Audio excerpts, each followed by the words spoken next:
Hai Fiskinians, salam ikan cupang. Cupang emang ada di alam sebagai hewan liar. Cuma buat kamu yang sering ketemu ikan di habitatnya, kenapa kok nggak ada yang bentuknya kayak cupang hias ya? Aku pribadi emang pengen banget, kayak pas lagi main di sawah gitu ya. Terus nemu cupang berwarna putih dengan garis biru di badannya alias blue rim. Tapi emangnya blue rim nggak bisa ditemuin di alam liar ya? Wah, kenapa ya? Apakah ada teori konspirasi di belakangnya? Makanya nih, aku bakal menyelidiki dan membedah fakta-fakta kenapa kamu cuma bisa nemuin cupang blue rim di toko aja. Bukan di alam kayak sawah, sungai, atau di random tempat gitu ya. Kenapa cupang blue rim nggak bisa kamu temuin di alam? Beberapa tahun lalu, cupang blue rim sukses diciptakan di Thailand. Kenapa diciptakan? Karena eksistensi mereka ini berasal dari sebuah kawin silang dari beberapa spesies cupang. Negara yang menjadi tempat kelahiran mereka ya udah pasti Thailand. Dimana emang negara ini harus selalu kreatif dalam menciptakan peluang baru dalam dunia perikanan hias. Dan soalnya itu juga, breeder asal Thailand emang dikenal canggih dalam ngebreed ikan. Menurut artikel asal-usul blue rim yang aku baca, ikan ini berasal dari genetik yellow. Makanya kadang kamu bisa nemuin warna kuning di bawah mulutnya itu. Jadi bisa dibilang blue rim ini lahir di penangkaran. Mereka memang sengaja dibuat oleh breeder Thailand untuk memenuhi permintaan pasar ikan cupang yang selalu pengen melihat ada jenis baru.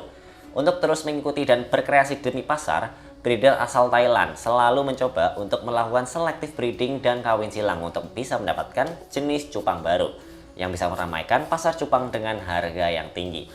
Karena bentuknya unik dan juga cantik tentunya ya, lama-lama ikan ini akhirnya jadi tersebar di beberapa cupang breeder gitu di lainnya, termasuk di area Asia Tenggara.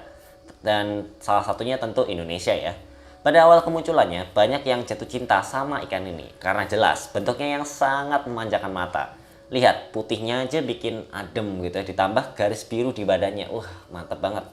Sulit buat berkata enggak sama ikan ini. Dan kalau waktu itu terbilang baru ya tentu harga ikan ini cukup mehong gitu alias mahal. Paling murah ya ratusan ribu atau bahkan sampai jutaan rupiah. Ikan ini juga sering dipertandingkan di kontes. Pesona blue rim emang bikin banyak orang kesengsem. Aku sendiri juga suka banget nih pas ngeliat blue rim pertama kali dulu karena bentuknya yang bikin adem. Dan ikan berwarna biru dan putih selalu jadi magnet sendiri buat mata. Karena dari semua ikan berwarna-warni yang ada di dalam tank, ikan berwarna biru selalu menarik perhatian. Cupang blue rim juga punya banyak jenis. Karena dari gen asalnya, ikan ini ya bisa dikawinkan gitu dengan genetik lainnya yang menjadikan keturunan jenis baru. Nah, pertanyaannya, kenapa ikan cupang blue rim yang biasa kamu temui di tank atau toko itu kok nggak ada di alam gitu ya? Entah itu di sungai, atau di sawah, atau di tempat lainnya. Blue rim adalah hasil peternakan manusia. Jadi mereka nggak akan bisa ditemuin di alam secara natural, entah itu di sungai, danau, atau mungkin di sawah dan tempat lainnya. Ya, kecuali emang dia ada yang ngelepas ya. Mereka bukanlah ikan hybrid hasil rekayasa alam, tapi ya kamu harus tahu juga gitu, nggak semua ikan hybrid itu hasil buatan manusia ya. Beberapa ada yang dibentuk oleh alam sendiri. Contohnya Poichila formosa, seekor ikan yang mirip ikan cere yang butuh spesies lain buat kawin. Lah gimana tuh jadinya ya?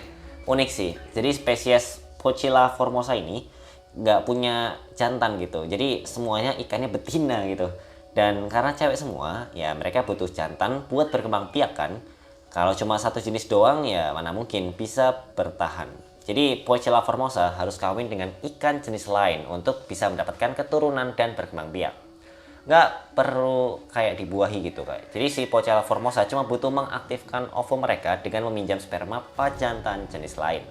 Dan meminjam ini dalam artian sebenarnya ya, dimana si Poichila formosa cuma memakai sperma tersebut buat membuahi mereka. Setelah selesai, mereka membuang kembali sperma pinjaman ini. Ada 3 jenis ikan yang kurang dimanfaatkan sama Poichila formosa.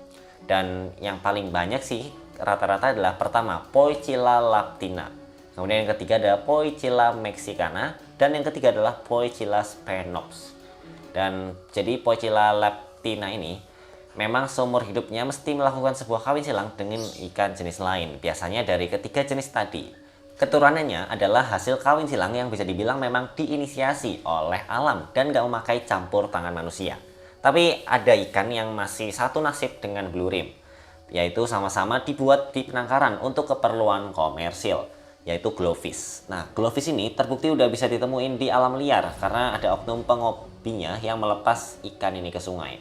Dan glowfish bisa ditemukan di Brasil, tepatnya di hutan Atlantik. Penemuan glowfish di alam liar ini menjadi bukti kalau nggak ada kata nggak mungkin dalam dunia hewan, yaitu kemungkinannya sangat kecil.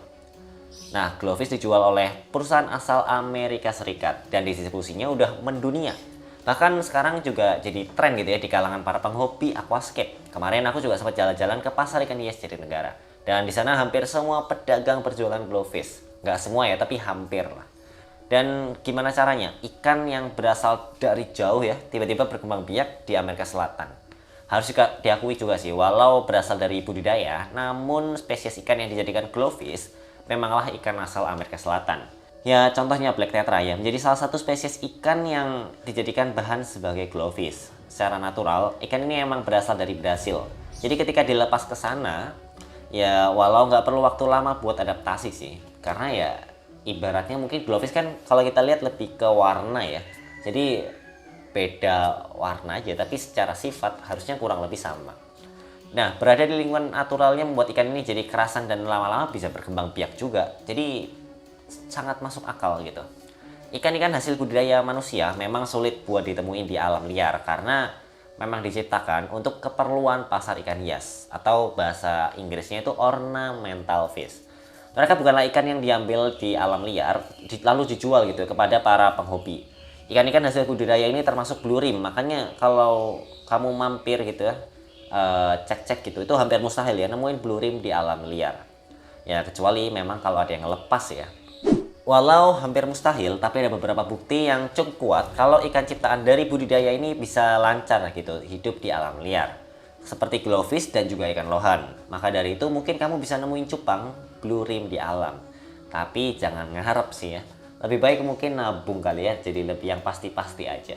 Kalau nangkep di sungai atau di sawah mungkin harus butuh effort gitu ya, butuh waktu dan lain-lain. Mending beli selesai gitu ya.